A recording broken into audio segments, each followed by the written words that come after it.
चलिए, पिछली क्लास में हमने एक बात पढ़ी थी और उसमें ये पढ़ा था कि नॉन ऑक्सीडाइजिंग एसिड्स, ठीक है, और नॉन ऑक्सीडाइजिंग एसिड्स के साथ हमने पढ़ा था ली के काका ने मांगी अलमारी, money, generator, car, fridge, CD, को नी स्नेह, प्रभा ही फूटी होगी आज आऊं। यहां से यहां तक मैंने कहा था स्ट्रॉन्ग रिड्यूसिंग एजेंट है। ये लेड तक यहां तक कहा था माइल्ड रिड्यूसिंग एजेंट है। कॉपर से यहां पर आए थे तो वीक रिड्यूसिंग एजेंट है। क्लियर? अब मैंने ये भी बताया था कि ऊपर जाते हैं तो ऑक्सीडेशन पोटेंशियल बढ़ता है,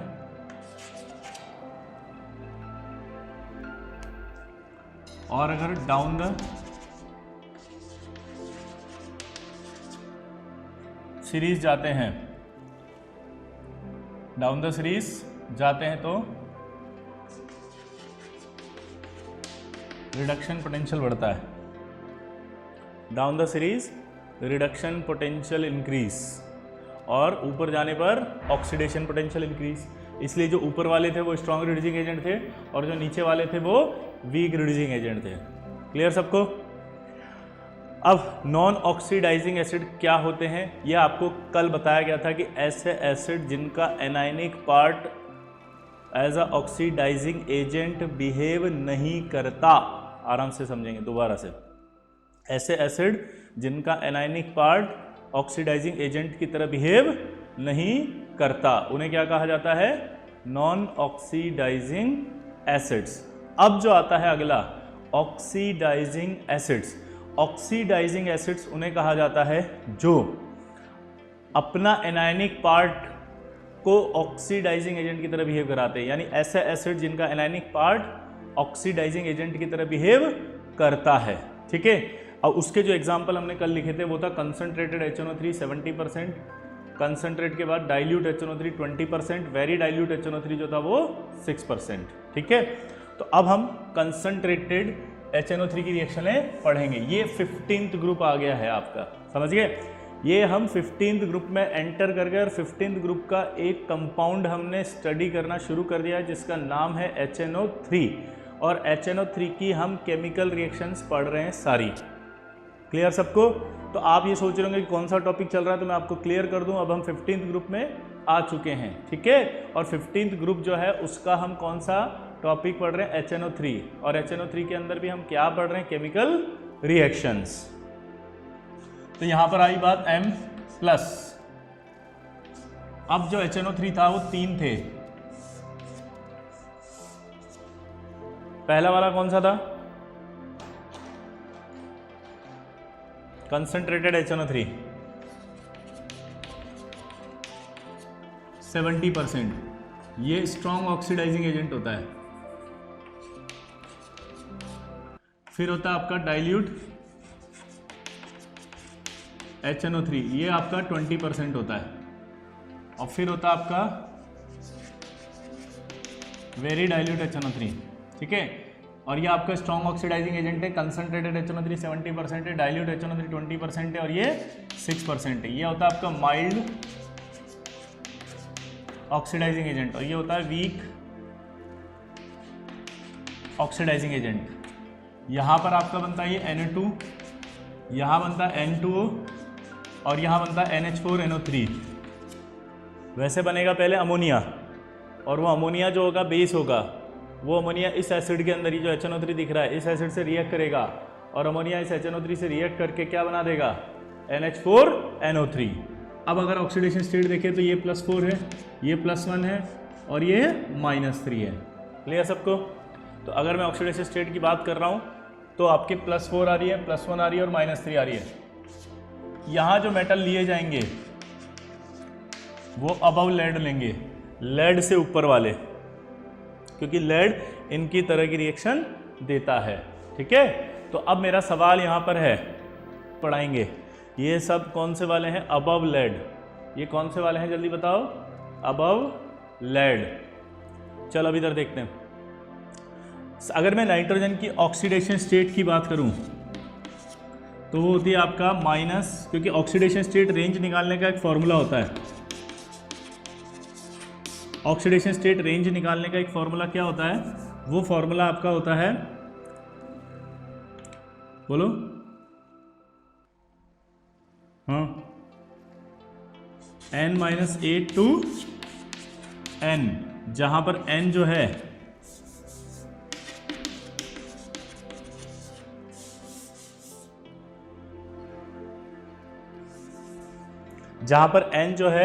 वो होता है वैलेंस इलेक्ट्रॉन। अब मेरे से अगर नाइट्रोजन की बात करें तो नाइट्रोजन में वैलेंस इलेक्ट्रॉन कितने होते हैं बताओ? 5। तो यहां पर वैल्यू पुट करोगे आप तो क्या आएगा? ये -3 से +5, तो यानी कि ऑक्सीडेशन स्टेट -3, -3, -2, -1, 0, +1, +2, +3, +4 और +5, ये होती हैं। -3, -2, -1, 0, +1, +2, +3, +4, +5, ये इसकी रेंज है। अब यहां पर आप समझना, क्या समझना है आपको कि अगर मेरे को बचपन में ऐसे पढ़ाया गया था कि कोई स्ट्रॉन्ग ऑक्सीडाइजिंग एजेंट है तो वो दूसरे को ज़्यादा ऑक्सीडाइज करता है, कोई वीक ऑक्सीडाइजिंग एजेंट है तो वो दूसरे को कम ऑक्सीडाइज करता है ना? दोबारा से सुनना, अगर कोई स्ट्रॉन्ग ऑक्सीडाइजिंग एजेंट है, अगर कोई स्ट्रॉन्ग ऑक्सीडाइजिंग एजेंट है तो वो दूसरे को बहुत ज़्यादा ऑक्सीडाइज करेगा और खुद बहुत ज़्यादा रिड्यूस होगा, यानी दूसरे को ऑक्सीडाइज भी ज़्यादा करेगा और रिड्यूस भी खुद होगा।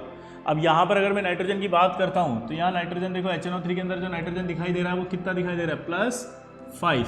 अगर नाइट्रोजन +5 है और स्ट्रॉन्ग ऑक्सीडाइजिंग एजेंट है तो वो खुद जो है वो क्या हो रहा है? बहुत कम रिड्यूस हो रहा है। क्या? बहुत कम। जबकि होना क्या चाहिए था? अगर स्ट्रॉन्ग ऑक्सीडाइजिंग एजेंट है तो यहाँ जो रिडक्शन होना चाहिए था वो क्या होना चाहिए था? बहुत ज़्यादा रिड्यूस होना चाहिए था। अब बहुत ज़्यादा रिड्यूस होना चाहिए था तो उसका ऑक्सीडेशन स्टेट क्या आना चाहिए था? -3। ये यानी ये प्रोडक्ट यहाँ होना चाहिए था और ये प्रोडक्ट यहाँ होना चाहिए था, क्योंकि ये वीक ऑक्सीडाइजिंग एजेंट है। वीक ऑक्सीडाइजिंग एजेंट जो होगा वो बहुत कम रिड्यूस होगा।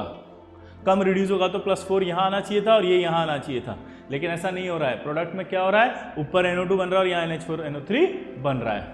तो हम क्या समझ रहे हैं बताओ? हम ये समझ रहे हैं, जो डाउट हमारा है उसको समझना आप। हमारा डाउट ये है कि अगर कोई स्ट्रॉन्ग ऑक्सीडाइजिंग एजेंट होता है तो वो बहुत ज़्यादा रिड्यूस होता है, तो इस हिसाब से ये बहुत ज़्यादा रिड्यूस होना चाहिए और इसका ऑक्सीडेशन स्टेट +5 से -3 होना चाहिए। यहाँ पर क्या लिखा हुआ है? Weak reducing agent. और अगर वीक रिड्यूसिंग एजेंट लिखा है तो इसका मतलब समझते हैं आप, वीक रिड्यूसिंग एजेंट बहुत कम रिड्यूस होगा, बहुत कम रिड्यूस होगा, तो यहाँ पर आपका +4 वाला आना चाहिए। लेकिन जो प्रोडक्ट हैं वो चेंज हो रहे हैं। अब आप ऐसा क्यों हो रहा है वो आपको बताना है। चलो इसको समझते हैं, जैसा मैं क्लास में समझाता हूँ। अगर आपको वो एग्जांपल देता हूँ तो प्लीज़ माइंड नहीं करें, वो आपको फील दिलाने के लिए बनाया गया है। यहाँ पर अपन 70% HNO3 को ऐसा फील करेंगे कि 7 डॉग्स हैं, ठीक है, कुत्ते, 70 कुत्ते खड़े हुए ऐसे मान के चलते हैं अपन। और अब जो एलिमेंट हम ले रहे हैं वो जिंक के मान लो, तो जिंक 2 इलेक्ट्रॉन देगा। 2 इलेक्ट्रॉन मतलब 2 रोटी मान लेते हैं, ठीक है। अब आप फील करना कि जब आप ये 2 रोटी 70 कुत्तों में ऐसे उछालोगे और वो रोटी जब नीचे गिरेगी तो उस कंडीशन में क्या होगा? जो कुत्ते होंगे वो उस रोटी को झपटेंगे। जब वो झपटेंगे तो कुछ कुत्तों के पास रोटी का टुकड़ा ज़्यादा गया, कुछ के पास कम गया, कुछ के पास बहुत कम गया, जिसके पास ज़्यादा गया वो वापस, जिसके पास नहीं गया वो छीन रहा है। ये इमेजिनेशन आप कर पा रहे हैं क्या? पहले बताओ, ये इमेजिनेशन हो पा रही है? इमेजिन करो 70 डॉग्स आपके सामने हैं, आपने 2 रोटी उछाली, 2 रोटी उछालने के बाद जो सीन हो रहा है, इमेजिन करो उस चीज़ को कि वो जो रोटी होगी उसमें से कुछ टुकड़ा कुत्ते ने लिया ज़्यादा, किसी ने लिया कम, ठीक है, किसी के पास बिल्कुल भी नहीं आया। तो मोस्ट ऑफ द जो डॉग्स होंगे वो ऐसे होंगे जिनके पास वो रोटी नहीं गई है। तो वो क्या करेंगे? जिनके पास नहीं गई है वो छीनने की कोशिश करेंगे, जिनके पास है रोटी उसमें से, ठीक है, छीनने की कोशिश करेंगे। तो जो रोटी का टुकड़ा बड़ा था वो और छोटा हो जाएगा, छीनते छीनते छीनते छीनते। फील आ रही है कुछ? इसी तरह से जब कोई HNO3 की बात करें तो ये 70% HNO3 रखा हुआ है सामने, और यहाँ से एक एलिमेंट जिंक ने अपना क्या दिया, इलेक्ट्रॉन 2 रिड्यूस करने के लिए।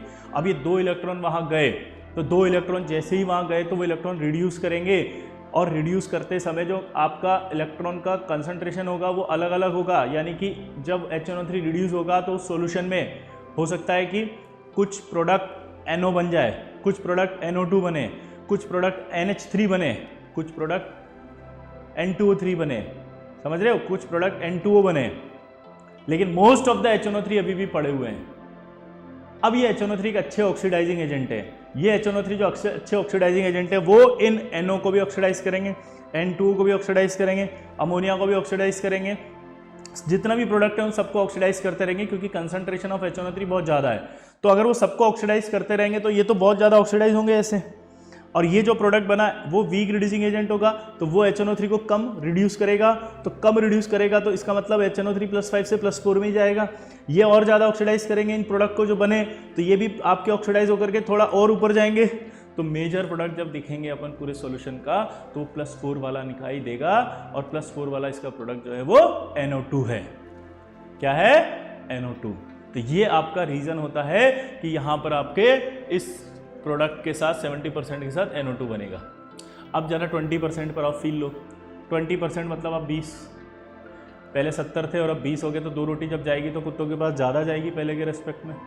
और जो HNO3 है खूब सारे, वो अब कितने रह गए? 20 इलेक्ट्रॉन गए 20 HNO3 के पास, तो पहले के रेस्पेक्ट में ज़्यादा गए, यानी ज़्यादा रिड्यूस हुआ। अब जो HNO3 है वो ज़्यादा ऑक्सीडाइज कर नहीं सकता, क्योंकि HNO3 बहुत सारा नहीं है, ऑक्सीडाइज नहीं कर सकता ज़्यादा, इसका मतलब +4 तक तो जाएगा नहीं, इसलिए +1 में रह जाता है। अब जब 6% पर आओगे आप, तो 6% में तो बहुत ही कम रह गए। जो भी एलिमेंट अपने इलेक्ट्रॉन रिड्यूस करने के लिए देगा तो वो सारे रिड्यूस हो जाएंगे आराम से।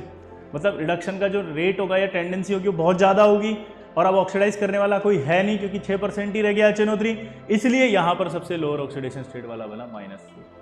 अब आप मेरे से ये नहीं पूछ सकते कि NO2 ही क्यों बना या N2O ही क्यों बना, यहाँ पर NH4 NO3 ही क्यों बना।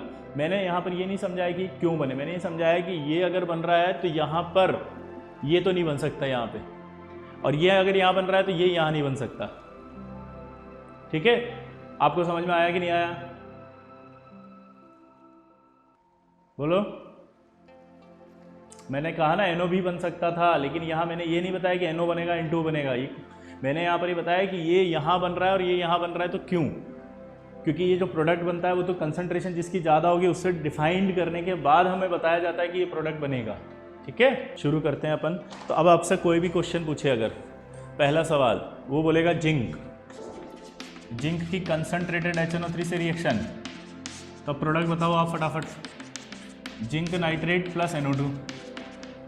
अगर मेरे से बोले जिंक की डाइल्यूट HNO3 से रिएक्शन,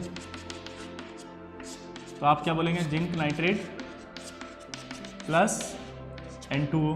अगर मैं बोलूं आपकी जिंक की वेरी डाइल्यूट HNO3 से रिएक्शन, तो आप बोलेंगे जिंक नाइट्रेट प्लस NH4NO3। क्यों? क्योंकि आपको पता है कि जिंक जो होता है वो इसमें आ रहा है, यानी कि अबव लेड है जिंक। जिंक की जो पोजीशन है वो अबव लेड है, और अगर जिंक की पोजीशन अबव लेड है, बोलो, जिंक की पोजीशन अगर अबव लेड है तो इसका मीनिंग क्या निकला? जिंक की पोजीशन अबव लेड है, इसका मतलब जिंक सारी रिएक्शन ये देगा। तो जरा हवा में करें, बार बार कौन लिखेगा इतना? Zinc plus concentrate HNO3 arrow लगाओ तो क्या बनेगा? Zinc nitrate plus NO2। Dilute से कराओ तो क्या बनेगा? Zinc nitrate plus N2O। Very dilute से कराओ तो क्या बनेगा? Zinc nitrate plus NH4NO3। अब लेड से ऊपर कितने एलिमेंट है जरा देखो, इसको छोड़ दो तो 14 एलिमेंट है। 14 एलिमेंट है और ये कितने लिखे हुए हैं? 3। तो 14 × 3 करो,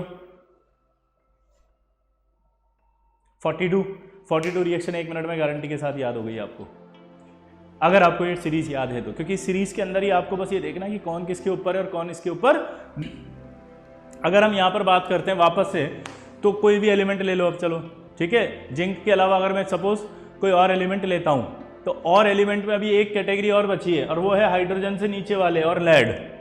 ठीक है, तो अब सवाल यहाँ पर आ रहा है कि वो क्या बनाएंगे? तो देखो वो क्या बनाएंगे।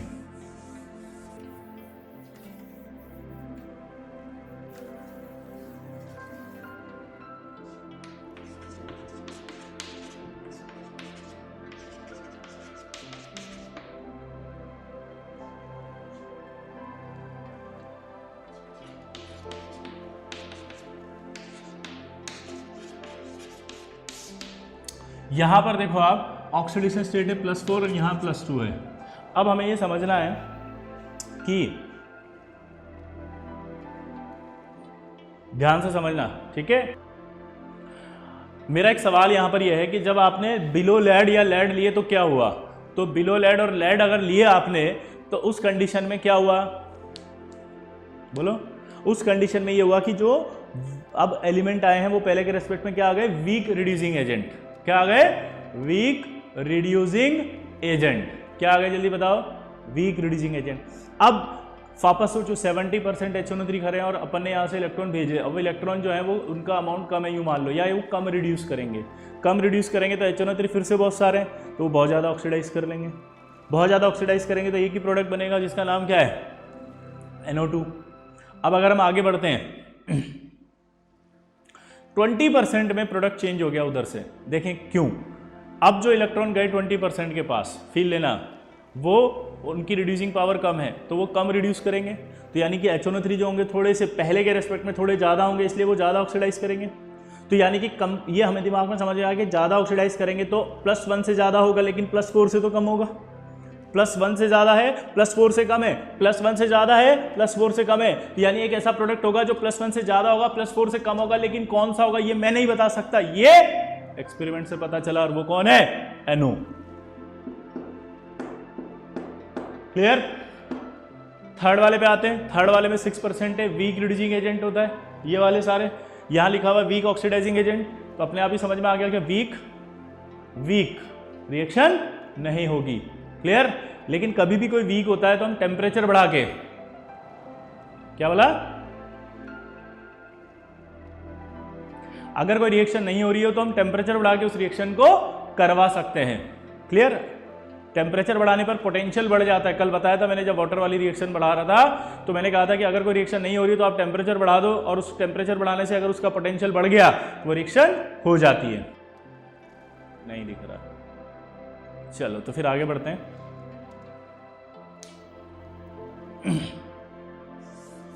अब आपसे रिएक्शंस में क्वेश्चंस पूछ रहा है। पहला, कॉपर की रिएक्शन कराओ फटाफट। तो कॉपर की रिएक्शन अगर कंसंट्रेटेड HNO3 से कराएंगे तो क्या बनेगा? Copper nitrate plus NO2। लेकिन अगर वहीं कॉपर की रिएक्शन डाइल्यूट HNO3 से कराएंगे तो बनेगा वापस, बोलो, कॉपर नाइट्रेट प्लस NO। और अगर कॉपर की वेरी डाइल्यूट से करा देंगे तो रिएक्शन नहीं होगी। क्लियर? लेकिन अगर वहीं पर अपन कॉपर की डाइल्यूट H2SO4 से कराएं तो क्या रिएक्शन होगी? सोचो। कॉपर की डाइल्यूट H2SO4 से रिएक्शन में क्या बनेगा? कल ही तो बताया था, कॉपर सल्फेट प्लस SO2। किस किस को याद है? जरा देख के बताओ फटाफट जल्दी से। यहां पर कुछ नहीं बनेगा, यही आईडी है। कल बताया था नॉन ऑक्सीडाइजिंग एसिड जो भी होते हैं वो रिएक्ट करके H2 गैस देते हैं, लेकिन एलिमेंट कौन सा होना चाहिए? हाइड्रोजन से ऊपर वाला। यहां देख के बताओ ये कॉपर हाइड्रोजन से नीचे आ रहा है कि नहीं आ रहा? कॉपर अगर नीचे आ रहा है तो यहाँ रिएक्शन नहीं करेगा ये। तो यहाँ डाइल्यूट H2SO4 से रिएक्शन नहीं हो रही है, लेकिन डाइल्यूट HNO3 से रिएक्शन हो रही है। ये बात आपके दिमाग में बैठी या नहीं बैठी? क्या डाइल्यूट HNO3 से कॉपर रिएक्ट कर सकता है लेकिन डाइल्यूट H2SO4 से नहीं कर सकता? क्यों? क्योंकि डाइल्यूट HNO3 एक ऑक्सीडाइजिंग एजेंट है और डाइल्यूट H2SO4 जो है एक नॉन ऑक्सीडाइजिंग एसिड है। नॉन ऑक्सीडाइजिंग एसिड हाइड्रोजन से नीचे अगर है एलिमेंट तो रिएक्ट नहीं करता।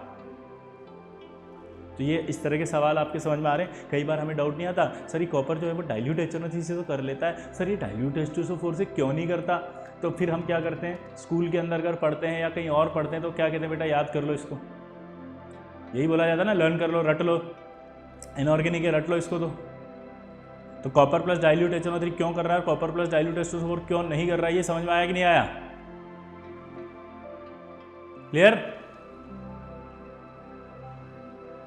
क्लियर सबको? चलिए अब अगला देखो। एक सवाल उसने पूछा है कि जब zinc plus concentrated HNO3 react करता है तो आपके पास जिंक नाइट्रेट प्लस NO2 बनेगा। और वो कह रहा है कि टाइप ऑफ रिएक्शन कौन सी है ये। पहला, एक तो अपन ने अभी पढ़ा रेडॉक्स, एसिड बेस, तीसरा बॉथ, चौथा नन। चलो बताओ फटाफट, आपसे सवाल पूछेगा तो क्या आंसर इसका, जल्दी से बताएं। इसके ऑप्शन टिक करना 1 2 3 4 ऐसे। Yes, very good, both. अब ये कैसे हुआ वो समझते हैं अपन, ठीक है, देखना जरा।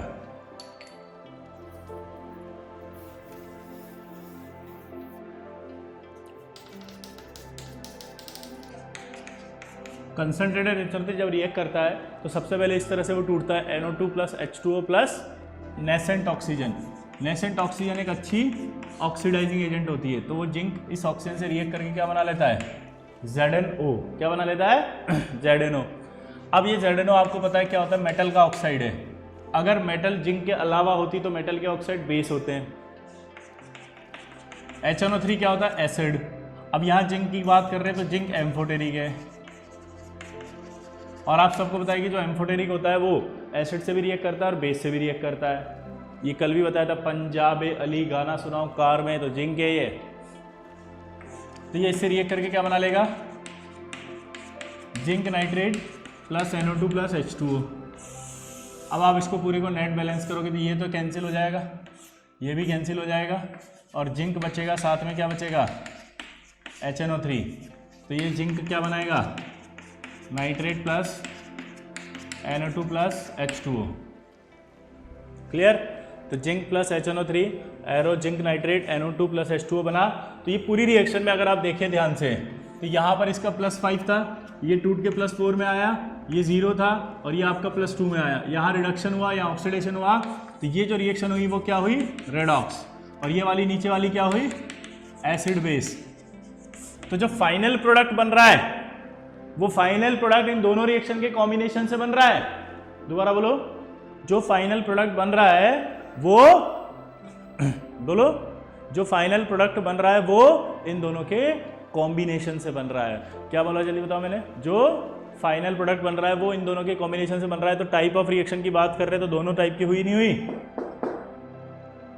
बोलो, तो दोनों टाइप की हुई, बहुत। तो आपसे सवाल पूछेगा तो आप बता देंगे। चलिए,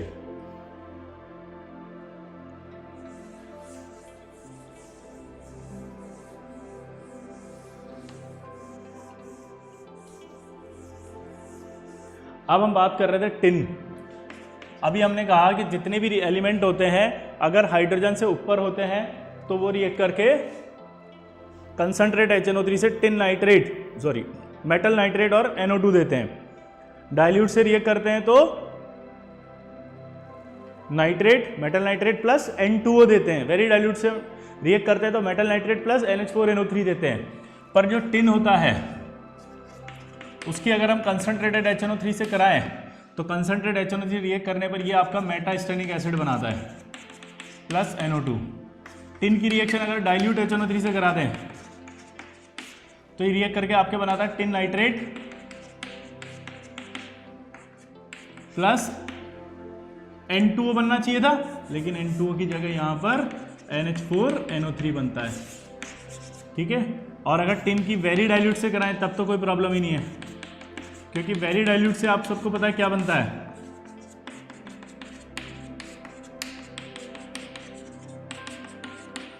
तो आपको एक तो ये प्रोडक्ट में चेंज हुआ और एक ये हुआ, तो दो चेंज आपको याद होनी चाहिए। और ये मैंने आपको जब टिन पढ़ा रहा था तो टिन की रिएक्शंस में बताया था, आया ना?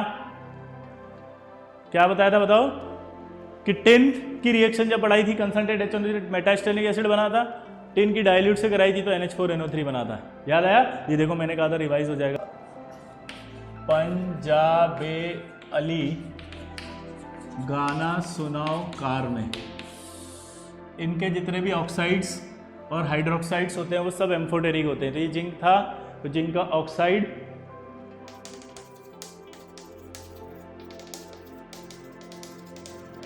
भाई, एक ये जो आपने लिखा कि सर वो एम्फोटेरिक वाली ट्रिक बताइए प्लीज़, मैंने बता दिया। लेकिन आपसे एक रिक्वेस्ट करना चाहता हूँ कि आपको अगर ये नहीं पता है तो इससे पिछले वाला वीडियो जरूर देखें, क्योंकि उसमें सब बताया गया था, है ना। ये रिएक्शन है आपकी टिन की, याद हो गई। जितने भी ऑक्साइड से हाइड्रोक्साइड से एम्फोटरिक होते हैं इनके, तो टिन वाली रिएक्शन। अब क्रोमियम, एल्यूमिनियम एंड आयरन जब ये कंसंट्रेटेड HNO3 से रिएक्ट करते हैं तो ये अपने ऊपर एक प्रोटेक्टिव लेयर बना लेते हैं अपने ऑक्साइड्स की। क्रोमियम, एल्यूमिनियम और आयरन। आयरन का केस अभी बताऊंगा कैसे। NCERT में सिर्फ क्रोमियम और एल्यूमिनियम लिखा हुआ है, ठीक है। आयरन भी है, लेकिन आयरन 80% कंसंट्रेटेड HNO3 से, थोड़ा ज़्यादा लेना है आपको HNO3, ठीक है। तो यहाँ पर ये कह रहा है कि अगर आप इन तीनों की रिएक्शन कराते हो तो फर्दर रिएक्ट नहीं करते हैं, यानी कि ये नाइट्रेट्स वगैरह नहीं बनाते हैं। क्यों नहीं बनाते ये पूछेगा, तो आपको बोलना है कि जब ये रिएक्ट करते हैं तो रिएक्ट करने के बाद अपने ही ऑक्साइड, क्या बोला जल्दी बताओ, अपने ही ऑक्साइड की लेयर बना लेते हैं। क्या बना लेते हैं? अपने ही ऑक्साइड की प्रोटेक्टिव लेयर बना लेते हैं। जैसे ये तो बनाता है Cr2O3 की, ये बनाता है Al2O3 की, और आयरन जो बनाता है वो Fe3O4 की बनाता है। मैं आपको बताता हूँ, जैसे आयरन लिया आपने और यहाँ कंसंट्रेटेड HNO3 ले लिया 80%,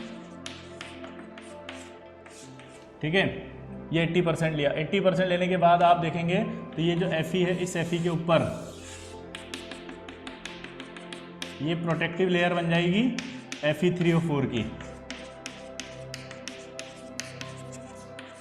इसे पैसिव लेयर कहा जाता है। पैसिव लेयर का मतलब होता है इनएक्टिव लेयर। पैसिव लेयर का मतलब क्या होता है, जल्दी बताओ।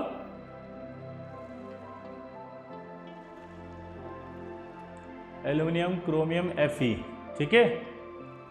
तो ये आपका पैसिव लेयर बना लेगा, इनएक्टिव लेयर। क्लियर? अब देखो इधर, अब अभी तक हमने HNO3 के बारे में पढ़ा, थोड़ा ध्यान से सुनना, कि 70% वाला ऑक्सीडाइजिंग, 20% वाला ऑक्सीडाइजिंग, 6% वाला भी ऑक्सीडाइजिंग। लेकिन 6% से कम अगर कंसंट्रेशन कर देंगे तो HNO3 फिर हो जाएगा नॉन ऑक्सीडाइजिंग एसिड।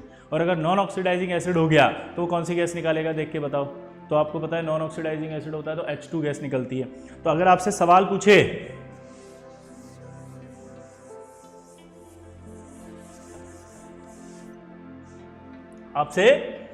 पूछे कि दो दे देगा, जैसे एलिमेंट दे दिया उसने, मैग्नीशियम लिख दिया या मैग्नीज लिख दिया, और आपसे कह दिया वेरी डाइल्यूट HNO3,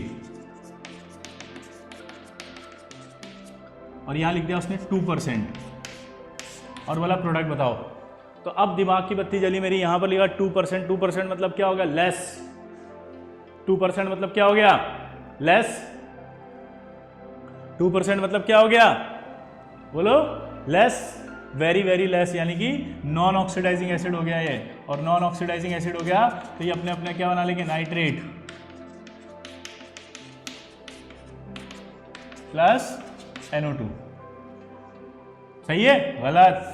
यहां पर NO2 नहीं बनेगी, बल्कि क्या बनेगी, H2। क्यों बनेगी H2? क्योंकि नॉन ऑक्सीडाइजिंग एसिड की तरह बिहेव कर रहे हैं। किसकी तरह बिहेव कर रहे हैं ये जल्दी बताओ, नॉन ऑक्सीडाइजिंग एसिड की तरह। क्लियर सबको? चलो, अब नोबल मेटल्स जो होते हैं, क्या बोला मैंने, नोबल मेटल मतलब होता है जैसे गोल्ड और प्लेटिनम। अगर इनकी रिएक्शन कंसंट्रेटेड HNO3 से करें तो ये रिएक्ट नहीं करते। गोल्ड और प्लेटिनम जो होते हैं वो कंसंट्रेटेड HNO3 से रिएक्ट नहीं करते हैं, बट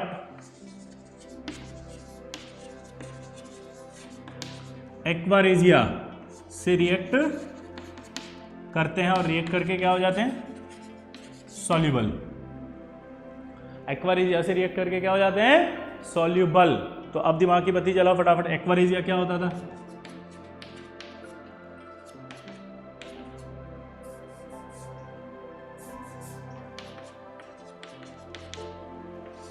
चलो इसके प्रोडक्ट बताओ क्या होते हैं। 3:1 रेशो था ये, था यहाँ पे देखो कि NOCl plus Cl plus H2, ये आपका स्ट्रॉन्ग ऑक्सीडाइजिंग एजेंट होगा। तो ये क्या करेगा, ये गोल्ड और प्लेटिनम से रिएक्ट करके इनके सॉल्युबल कंपाउंड बना देगा।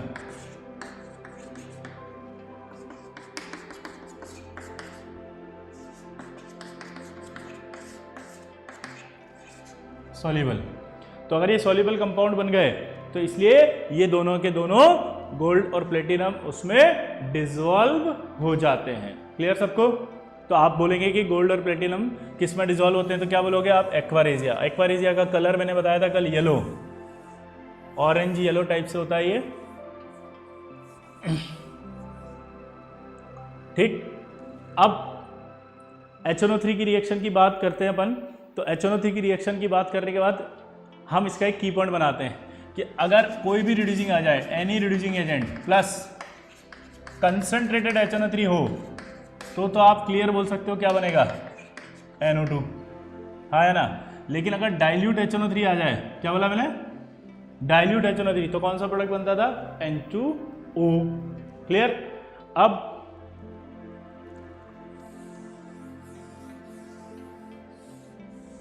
हमने जितने भी तो मेटल पढ़े थे, तो अगर एनी रिड्यूसिंग एजेंट की बात करें हम, तो मेटल के साथ साथ एक और होते हैं नॉन मेटल्स। क्या होते हैं? Non metal and metalloids.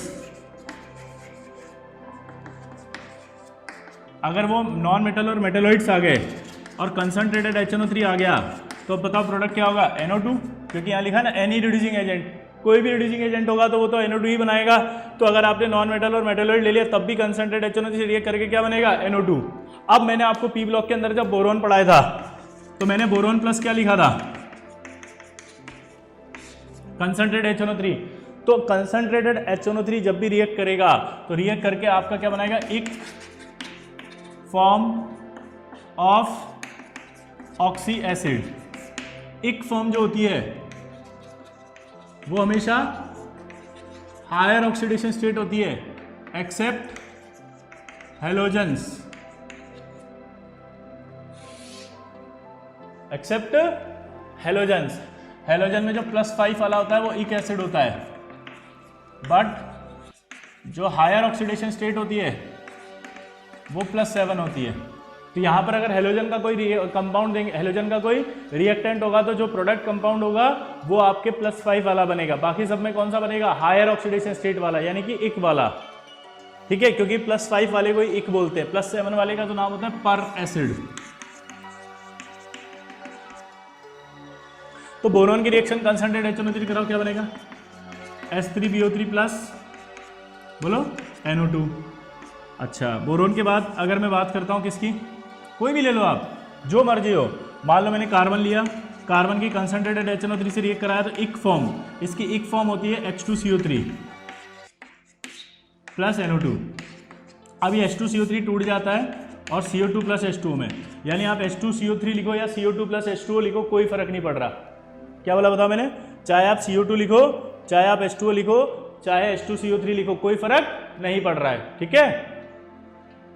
Carbon के बाद अगर मैं सल्फर की बात करता हूं कंसंट्रेटेड HNO3 से, तो सल्फर की बात करने पर कंसंट्रेटेड HNO3 से क्या बनेगा? सोचो, एक फॉर्म ऑफ ऑक्सी एसिड यानी H2SO4 प्लस NO2।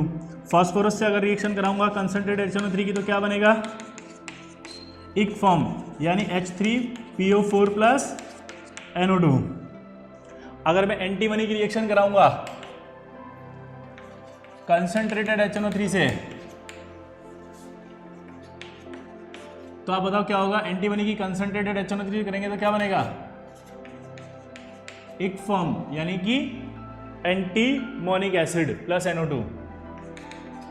अगर मैं X2 हेलोजन की कराऊंगा तो आप सोचो H2 कंसंट्रेटेड HNO3 से कराएंगे तो क्या बनेगा?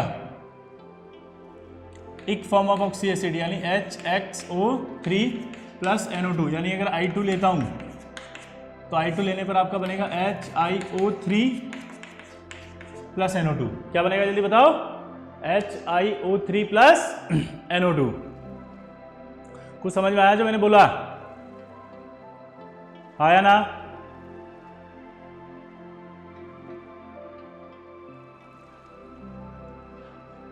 क्लियर?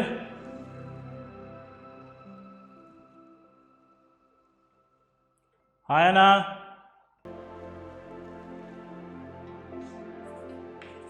बोलो।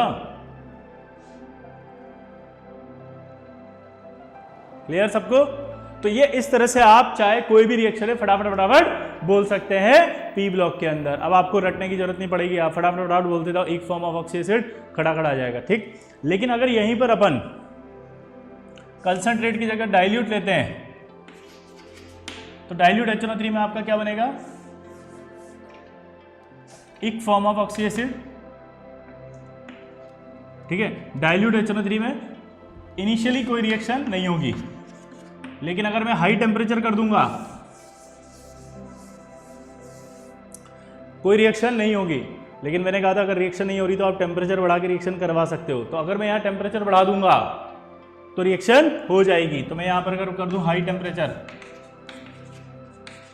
तो आपके रिएक्शन में क्या होगा, वही एक form of oxy acid plus NO। Clear, simple है। चलो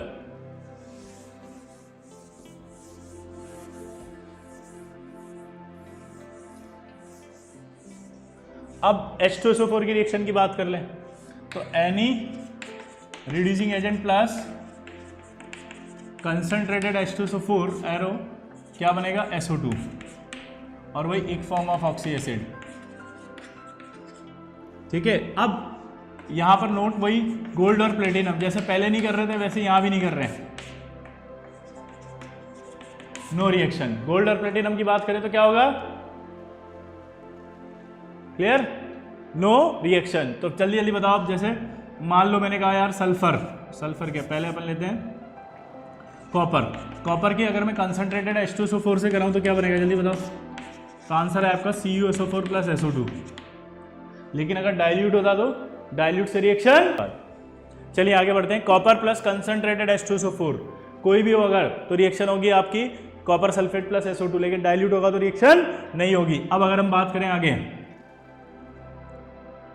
कॉपर के बाद अगर मैं बात करूं सिल्वर Hg, क्या रिएक्शन होगी जल्दी बताओ। हाँ, क्योंकि मैंने क्या कहा बस ये दो नहीं करेंगे बाकी सब कर लेंगे, तो यहाँ क्या बन जाएगा Ag2SO4 प्लस SO2। अगर मैं बात करूँ यहाँ पर आपका किसकी, HgSO4 प्लस SO2, ठीक है। अगर मैं यहाँ पर बात करूँ गोल्ड की तो गोल्ड नो रिएक्शन। हाँ, अगर मैं बात करूँ यहाँ पर कार्बन की तो कार्बन प्लस कंसंट्रेटेड H2SO4, एक फॉर्म ऑफ ऑक्सी एसिड को मैंने बताया था CO2 प्लस H2O लिख सकते हैं प्लस SO2। लेकिन मेरा एक डाउट है, अगर मैं सल्फर प्लस कंसंट्रेटेड H2SO4 लिखता हूं तो क्या बनेगा बताओ। तो यस, यहां रिएक्ट करेंगे तो सिर्फ SO2 प्लस H2O बनेगा। और अगर मैंने यहां पर NaHSO3 ले लिया और कंसंट्रेटेड H2SO4 ले लिया तो क्या बनेगा, नो डाउट सल्फाइड है तो क्या बन जाएगा, सल्फेट प्लस SO2। क्लियर, तो यह आपकी H2SO4 की रिएक्शंस भी complete.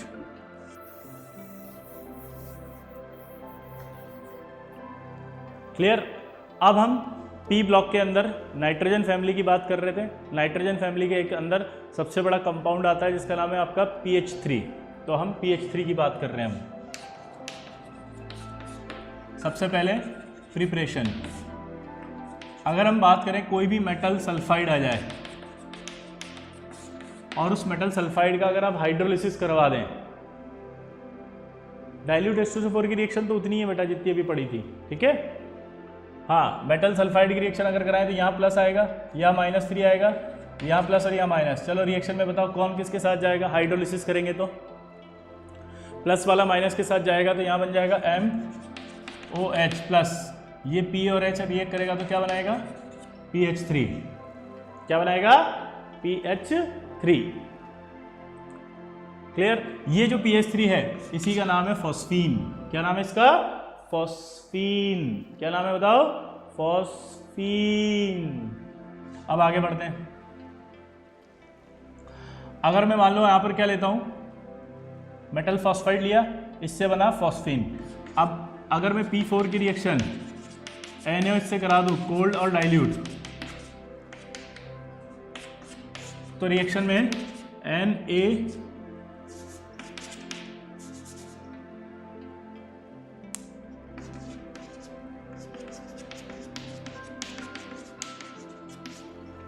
Na NaH2PO2 sodium हाइपोफॉस्फाइड,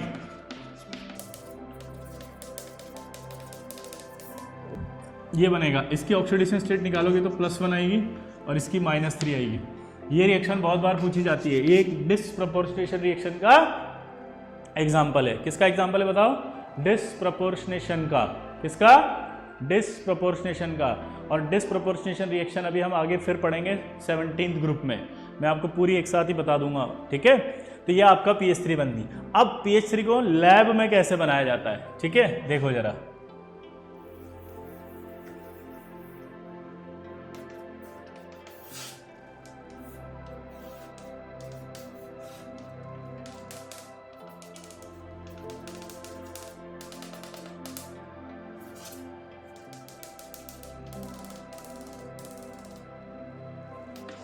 P4 की अभी हमने पढ़ा कि NH से रिएक्शन होती है तो सोडियम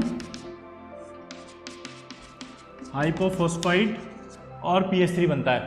तो सोडियम हाइपोफॉस्फाइड और PH3 जो बना, वो सोडियम हाइपोफॉस्फाइड और PH3 जो बना, उस PH3 की बात कर रहे हैं अपन। तो PH3 एक गैस है, वो उड़ेगी ऊपर। देखो पानी में से बबल बबल बबल करती है, ऊपर जा रही है, ऊपर जाती है, और जैसे ही ऊपर जाती है तो वहां पर थोड़ी थोड़ी आग लगने लगती है, क्योंकि PH3 जो होती है वो, क्या बोला बता मैंने, PH3 जो होती है वो हाईली इनफ्लेमेबल होती है।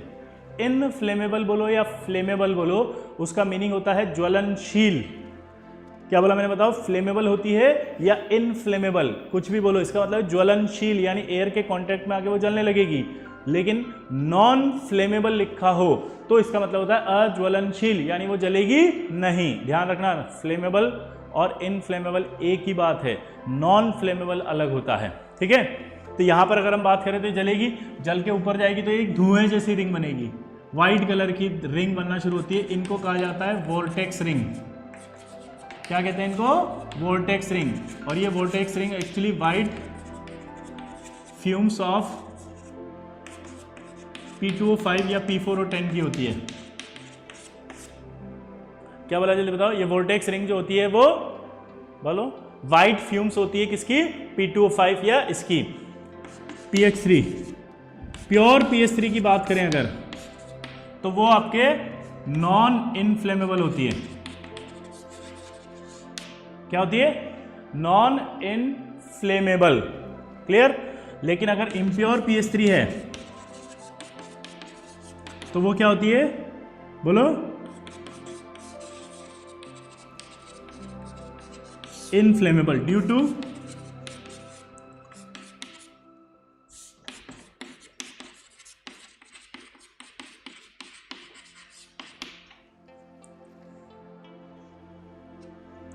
ड्यू टू, देखो इम्प्योर PH3 इंपॉर्टेंट सवाल है भाई, आता है एग्जाम में।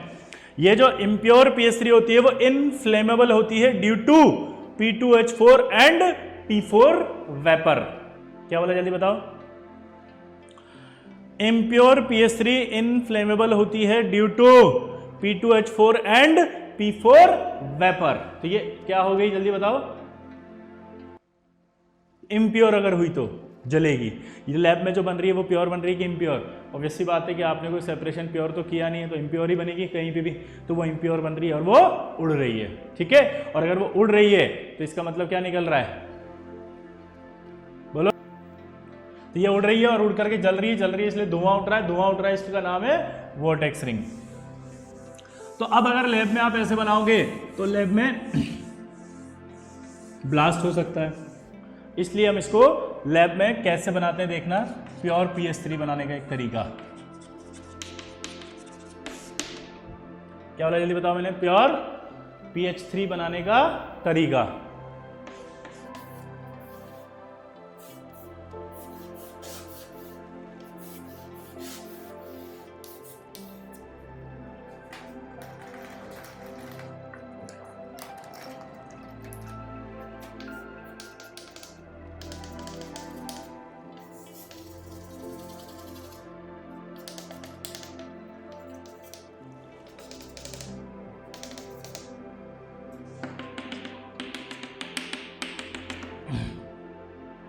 यहां से देखते हैं अपन।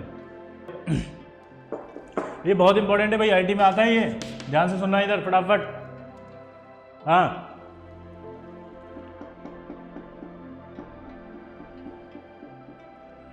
मैंने कहा था कि जब P4 बनेगा तो P4 की रिएक्शन NaOH से करेंगे तो PS3 बनेगा, और PS3 जब वाटर में उड़ेगा तो वो ज्वलनशील होगा, जलने लग जाएगा। तो इसको लैब में कैसे बनाया जाता है वो बता रहा था मैं।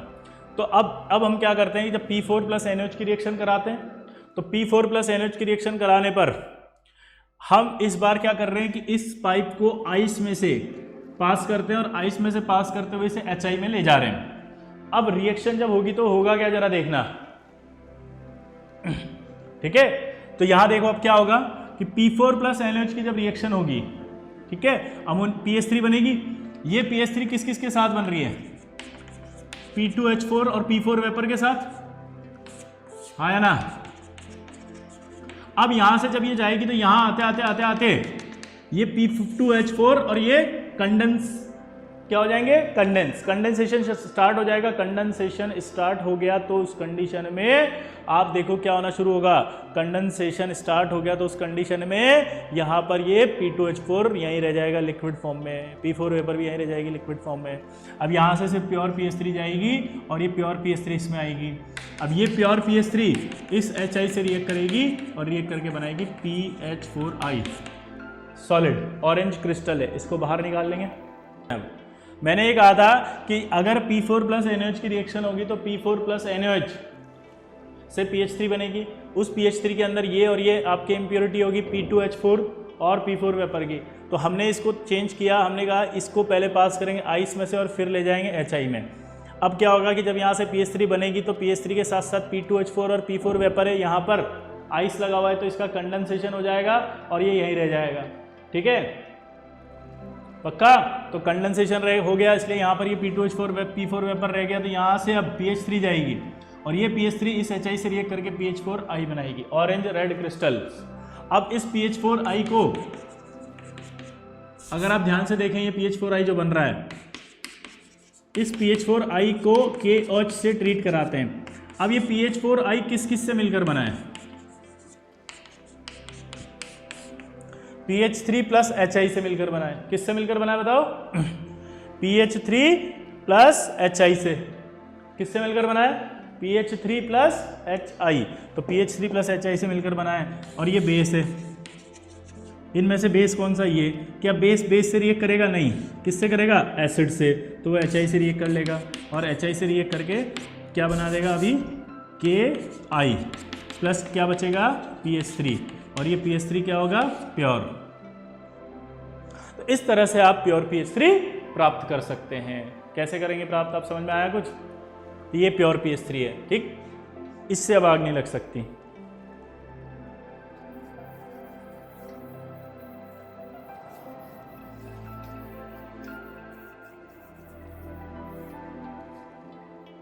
ठीक, अब इधर देखो,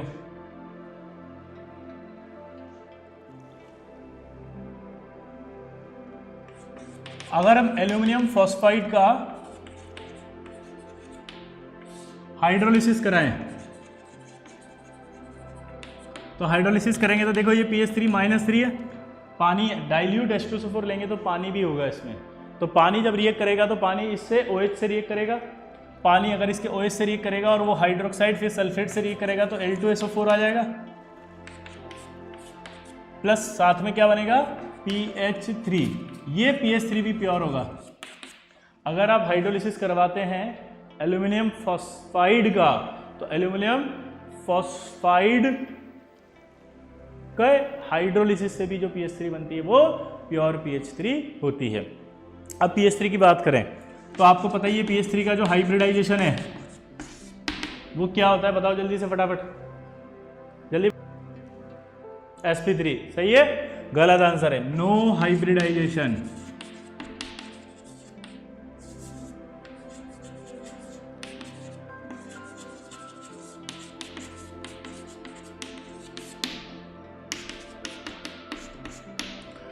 no hybridisation due to Drago's rule. भूल गए सब आप, ये ड्रैगोज रूल के अंदर पढ़ाया था अपन ने कि PH3 में कोई हाइब्रिडाइजेशन नहीं होता और PH3 का जो लोन पेयर है वो हमेशा किस में रहेगा, s ऑर्बिटल में। अगर वो s ऑर्बिटल में रहेगा तो इसका मतलब s का अट्रैक्शन बहुत ज़्यादा होगा न्यूक्लियस का s पर, तो इस लोन पेयर पे न्यूक्लियस का अट्रैक्शन ज़्यादा लगेगा, तो ये आसानी से लोन पेयर नहीं डोनेट कर पाएगा।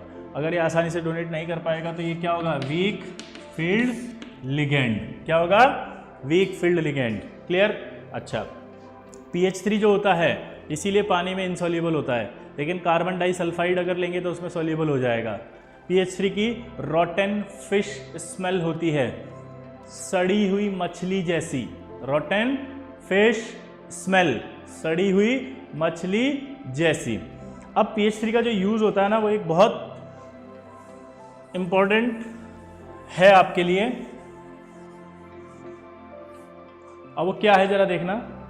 पहले के ज़माने में क्या होता था, जैसे आजकल तो एरोप्लेन, हेलीकॉप्टर्स वगैरह सब होते हैं एक जगह से दूसरी जगह जाने के लिए, लेकिन पहले के ज़माने में सिर्फ पानी के जहाज़ हुआ करते थे।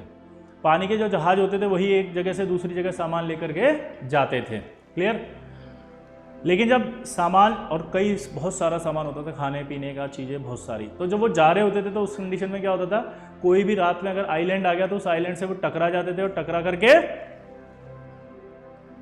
सारा का सारा पानी, समझ गया आपको, पूरा का पूरा शिप में भर गया और वो खराब हो गया सामान और शिप डूब गया। तो इससे काफ़ी सारा नुकसान हो जाता था, क्योंकि कई महीनों की यात्रा के बाद वो सामान लाया जाता था।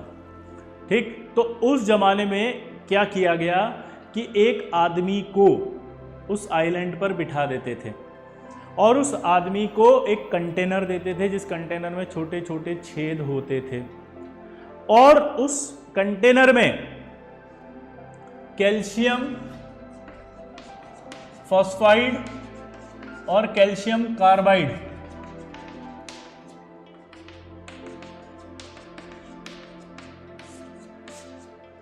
क्या बोला मैंने? कैल्शियम कार्बाइड और कैल्शियम फॉस्फाइड और कैल्शियम कार्बाइड, इनका मिक्सचर भर दिया जाता था। अब इनका जो मिक्सचर भरते थे उस कंटेनर में, और कंटेनर में छोटे छोटे छेद कर दिए गए हैं। अब उस कंटेनर को उस आदमी को देके आइलैंड पर बिठा दिया। अब आइलैंड पर बिठा दिया और शिप आया, तो शिप की आवाज़ सुनते ही वो उस आदमी का काम होता था, वो कंटेनर जोर से फेंकेगा पानी के अंदर। तो जब वो कंटेनर पानी के अंदर जाएगा तो पानी उस कंटेनर में आना शुरू होगा, क्योंकि छोटे छोटे छेद हो रहे थे कंटेनर में। पानी अंदर आएगा तो ये हाइड्रोलाइज होगा कि नहीं होगा इससे, और ये हाइड्रोलाइज होकर के क्या बनाएगा? कैल्शियम हाइड्रोक्साइड प्लस PH3, और ये बनाएगा आपका कैल्शियम, बोलो इसका बताओ, हाइड्रोक्साइड प्लस, मैंने आपको कार्बाइड पढ़ाया था, याद हो तो मैंने इसका की पॉइंट भी दिया था। 2 कार्बन है तो 2 कार्बन वाली गैस बनेगी। क्या बताया था की पॉइंट? 2 कार्बन है तो 2 कार्बन वाली गैस बनेगी। आप पिछले वाले वीडियो में जाके देख सकते हैं, उसके अंदर कार्बाइड पढ़ाया था, उसका की पॉइंट भी बताया था। तो उसी की पॉइंट से प्रोडक्ट बना ये वाला। फील ही नहीं आ रही यार आपको, फील ही नहीं आ रही। अब ये PH3 बना पानी में। अब सोचो PH3 पानी से बाहर निकलेगा तो आग लगेगी नहीं लगेगी? क्योंकि अभी बताया था ये तो कि इम्प्योर PH3 जो होती है वो क्या होती है? हाँ, वेरी गुड, नॉन या बताओ इनफ्लेमेबल। तो आग लग जाएगी, और अगर आग लगेगी तो वहां पर आपके पानी के ऊपर कुछ कुछ आग जैसा दिखाई देगा। ठीक है, फिर एसिटिलीन जो होती है उस आग को ब्राइट और ल्यूमिनस बना देती है, जिससे कि वो एक सिग्नल की तरह दिखाई देता है। और वो सिग्नल एक साइंटिस्ट ने कहा था, ये सब साइंटिस्ट ने बताया था, इसीलिए उसको कहते हैं अपन होम्स सिग्नल। होम सिग्नल जो होता है उसका जो कंपाउंड, मतलब जो मिक्सचर में जो कंपोनेंट्स होते हैं वो कौन से होते हैं? कैल्शियम कार्बाइड और कैल्शियम फॉस्फाइड। क्लियर सबको? दोबारा से समझेंगे। ये मिक्सचर होगा, कंटेनर होगा, उस कंटेनर में छोटे छोटे छेद हैं। शिप आया, उस आदमी ने वो कंटेनर पानी में फेंक दिया। पानी में फेंकते ही क्या हुआ? पानी में फेंकते ही उस पानी अंदर गया कंटेनर में, ये हाइड्रोलाइज्ड हुए, बना PH3, ये हाइड्रोलाइज्ड हुआ, बना एसिटिलीन। PH3 ज्वलनशील था, वो जैसे ही ऊपर गया पानी से तो आग लग गई, पानी में आग जैसा कुछ दिखने लगा। फिर एसिटिलीन ने उसे ब्राइट और ल्यूमिनस बना दिया। ब्राइट और ल्यूमिनस बनने से वो दूर से दिखाई देने लग गया, तो यानी वो सिग्नल की तरह ट्रीट हुआ। वो सिग्नल होम सिग्नल कहलाता है। क्लियर? इसी तरह से इस मिक्सचर का उपयोग स्मोक स्क्रीन में भी करते हैं। कभी आपने फौजियों की फिल्में देखी होंगी तो उसके अंदर एक स्टेटमेंट आता है कि कवर फायर दो। कवर फायर के अंदर क्या होता है कि वो एक ऐसे कुछ बम होता है, उसको खोलते हैं तो चारों तरफ वाइट वाइट धुआं हो जाता है और फिर वो फौजी बाहर निकल जाते हैं उसमें से। ठीक है, तो अब आप दिमाग लगाओ कि जब वो आपके ऐसे करके उसने बम निकाला तो बम निकालते चारों तरफ जो धुआं फैला, वो धुआं वही है मिक्सचर। ठीक है, स्मोक स्क्रीन। तो आपसे पूछेगा होम सिग्नल का जो मिक्सचर है वो कौन सा है, तो आप बता देंगे। और अगर आपसे पूछे स्मोक स्क्रीन कौन है तो बता देंगे। क्लियर, आया ना, बोलो, सिंपल है। तो ये आपका, जल्दी बताओ क्या हुआ, pH3। तो pH3 की जो बात चल रही थी, अब वो pH3 पानी में क्या थी, इनसॉल्युबल, रोटेन फिश स्मेल। क्या थी, रोटेन फिश स्मेल। चलिए, तो आज का टॉपिक हम यहीं कंप्लीट करते हैं। नेक्स्ट टॉपिक जो होगा वही 15th ग्रुप नाइट्रोजन होगा, नेक्स्ट क्लास में पढ़ेंगे। आप इस लेक्चर को पूरा याद करके आएँ, ढंग से याद करके आएँ प्लीज़, ठीक है। आप क्या करते हैं ना, बिना याद करे अगर आप बैठेंगे तो आप कुछ भी पूछते रहेंगे, ये बता दो, वो बता दो, ये बता दो, वो बता दो, तो उससे हमें कोई तकलीफ नहीं होगी, लेकिन तकलीफ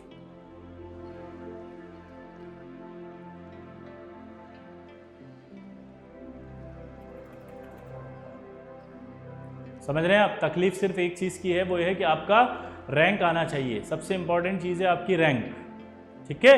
चलिए, बेस्ट ऑफ लक, अच्छे से पढ़ाई करिए।